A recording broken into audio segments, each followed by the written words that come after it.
প্রেমানন্দ মহারাজজিকে একজন ভক্ত প্রশ্ন করছে, মহারাজজি কি করলে ভগবান আমাদের ওপর সব থেকে বেশি খুশি হবেন এবং আমাদেরকে অনেক বেশি বেশি করে আশীর্বাদ করবেন। এই কথা শুনে প্রেমানন্দ মহারাজজি তখন উত্তরে বলছেন, ভগবানের কাছে সব থেকে প্রিয় কাজ হলো পরোপকার করা, মানে অন্যকে সাহায্য করা, অন্যকে সুখ দেওয়া। আর যে ব্যক্তি এই কাজটা নিঃস্বার্থভাবে কোনো কিছু পাওয়ার ইচ্ছা ছাড়াই করতে পারে, ভগবান তার ওপর সব থেকে বেশি প্রসন্ন হয়, সব থেকে বেশি খুশি হয় এবং সেই ব্যক্তিকে সব থেকে বেশি আশীর্বাদ করেন।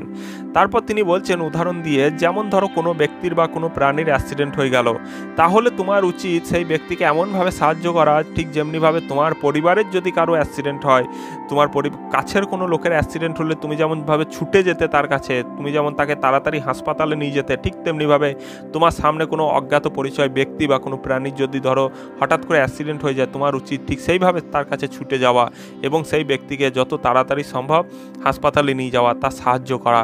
তারপর কোনো ব্যক্তি যদি ক্ষুধার্ত থাকে বা কোনো প্রাণী যদি ক্ষুধার্ত থাকে, তাহলে নিজের খাবার থেকে খাবার ভাগ করে সেই প্রাণী বা সেই ব্যক্তিকে দেওয়া, যাতে সে তার ক্ষুধা মেটাতে পারে। কোনো ব্যক্তি বা কোনো প্রাণী শীতে কাঁপছে, তার জন্য জামা কাপড়ের ব্যবস্থা করে দেওয়া।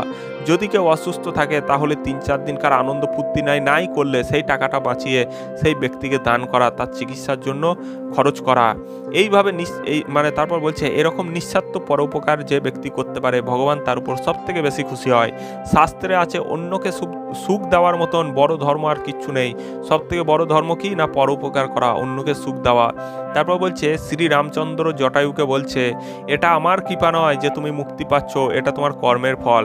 মানে এখানে তিনি বলছেন, জটায়ু যখন সীতামাতাকে বাঁচানোর জন্য রাবণের সাথে যখন যুদ্ধ করেছিল, মানে রাবণ যখন সীতামাতাকে নিয়ে যাচ্ছিল হরণ করে, তো সেই সময় রাবণ কি করেছিলেন না, জটায়ুর ডানা কেটে দিয়েছিলেন এবং এর ফলে জটায়ুর মৃত্যু হয়েছিল। কিন্তু মৃত্যুর আগে জটায়ু যখন রামচন্দ্রের কোলে মাথা রেখে শুয়ে আছে, তখন রামচন্দ্র জটায়ুকে বলছেন, এটা আমার কৃপা নয় যে তুমি মুক্তি পাচ্ছ, এটা তোমার কর্মের ফল। তুমি সীতামাতাকে রক্ষা করার জন্য নিজের প্রাণ উৎসর্গ করেছিলে, সেই পরোপকার তোমাকে এই পরম গতি দিচ্ছে। তখন প্রেমানন্দ মহারাজজি বলছেন, এই গল্প থেকে আমরা বুঝতে পারি যে ব্যক্তি পরোপকার করে, কোনো স্বার্থ ছাড়াই মানুষের পরোপকার করে বা কোনো প্রাণীর উপকার করে, প্রাণীকে সুখ দেয়, সেই ব্যক্তি কিন্তু পরম গতি লাভ করে, ভগবান তাকে কিন্তু পুরস্কার দেন। তারপর বলছে, কিন্তু যদি কোনো মানুষ অন্যকে কষ্ট দেয়, যদি কোনো মানুষের দ্বারা পশু প্রাণী কষ্ট পায়, তাহলে সেই ব্যক্তি যত বড়ই তপস্বী হোক না কেন, যতই শক্তিশালী ব্যক্তি হোক না কেন, সেই ব্যক্তিকে ভগবান ঠিক ধ্বংস করে দেয়। যখন তার পাপের ঘোড়া ভরে যাবে, সেই দিন সেই ব্যক্তিকে কিন্তু ধ্বংস হতেই হবে। যেমন হিরণ্যকশিপু, রাবণ, এরাও কিন্তু প্রচণ্ড বিদ্যমান ছিল, প্রচণ্ড শক্তিশালী ছিল, কিন্তু এরা মানুষের ওপর খুব অত্যাচার করতো, প্রাণীদের ওপর অত্যাচার করত।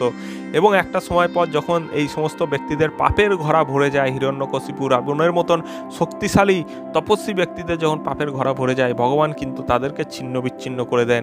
হিরণ্যকশিপুর শরীর ছিন্ন বিচ্ছিন্ন করে দিয়েছিল এবং রাবণের তো মাথা উড়িয়ে দিয়েছিল। তো এটাই তিনি বলছেন। তাই এটা থেকে আমরা এটাই বুঝতে পারি, যে ব্যক্তি অন্যদেরকে সুখ দেয়, সেটা কোনো ছোট কাজ করুক, ঠিক আছে, এমনটা নয় যে সবসময় বড় বড় কাজ করেই সুখ দিতে হবে, হাজার হাজার টাকা খরচ করতে হবে, এমনটা নয়। ছোট ছোট কাজ করেও যে ব্যক্তি অন্যদেরকে সুখ দেয়, সেই ব্যক্তিকে ভগবান কিন্তু সর্বোচ্চ পুরস্কার দেয়। তাই আমাদের করণীয়, আমরা ভগবানকে খুশি করার জন্য সবসময় মানুষকে সাহায্য করব, প্রাণীদেরকে সাহায্য করব, কাউকে দুঃখ দেবো না। আর সবসময় যে এটা করতে গেলে টাকা পয়সার দরকার পড়ে তা নয়, আমরা মিষ্টি কথার মাধ্যমেও মানুষকে সুখ দিতে পারি, প্রাণীদেরকে সুখ দিতে পারি। যেমন আমরা যদি কাউকে খারাপ কথা না বলি, আমরা যদি সবসময় মিষ্টিভাবে নম্রভাবে মানুষের সাথে কথা বলি, তাহলে এর মাধ্যমেও কিন্তু মানুষ সুখ পাবে, ঠিক আছে। তো এটাই তিনি বলছেন যে আমাদের কাছে টাকা পয়সা না থাকলেও কোনো কিছুভাবে অন্য কিছুভাবে আমরা মানুষকে সাহায্য নাই করতে পারলাম, কিন্তু আমরা আমাদের মিষ্টি ভাষা, মিষ্টি কথার মাধ্যমেও কিন্তু মানুষকে সাহায্য করতে পারি। কিভাবে না, আমাদের সাথে কথা বলে তারা আনন্দ পাবে, খুশি হবে, তাদের মন উৎফুল্ল থাকবে। তো এইভাবেও কিন্তু পরোপকার করা যায়, এইভাবেও কিন্তু প্রাণীদেরকে বা মানুষকে সুখ দেওয়া যায়। তারপর বলছে, এই যে শরীর দিয়ে আমরা যে কর্ম করব, আমাদেরকে খেয়াল রাখতে হবে এই কর্মের দ্বারা যেন কোনো ব্যক্তি বা কোনো প্রাণীর যেন কষ্ট না হয়, তারা যেন আঘাত না পায়। তো এইভাবেও কিন্তু ভগবান প্রাপ্তি সম্ভব, এইভাবেও কিন্তু ভগবানকে খুশি করা সম্ভব।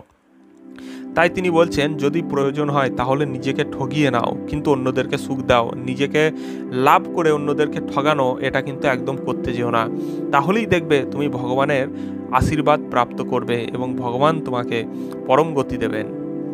কিন্তু তিনি বলছেন, শেষে বলছেন, আজকালকার মানুষজন কত নিষ্ঠুর হয়ে গেছে, আজকালকার মানুষজন মা বোনেদের কত কষ্ট দিচ্ছে, মা বোনেদের হত্যা করছে, মানুষের হত্যা করছে, প্রাণীদের হত্যা করে তাদেরকে মেরে খেয়ে ফেলছে। এরা জানে না যে এদের কত দুর্দশা হতে চলেছে।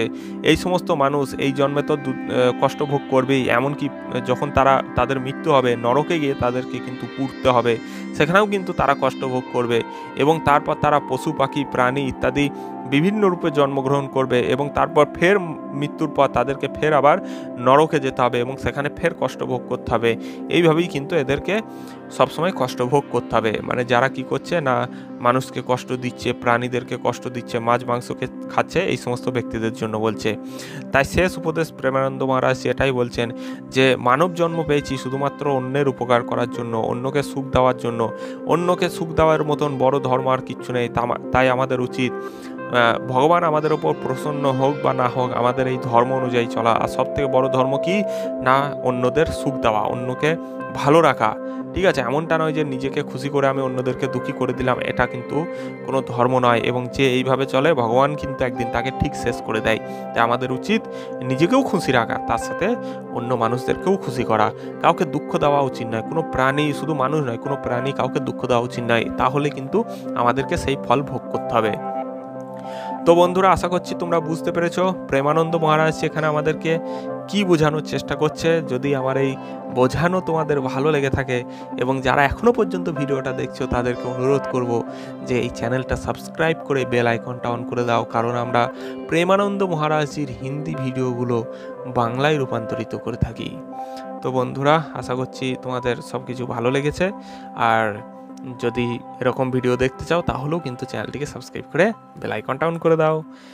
আর হ্যাঁ, কমেন্ট বক্সে রাধে রাধে লিখতে কিন্তু ভুলবে না। যারা এখনও পর্যন্ত শুনছো সবাইকে বলবো কমেন্ট বক্সে গিয়ে রাধে রাধে অবশ্যই লিখে দাও আর ভিডিওটা লাইক করে দাও। দেখা হবে পরের ভিডিওতে। রাধে রাধে।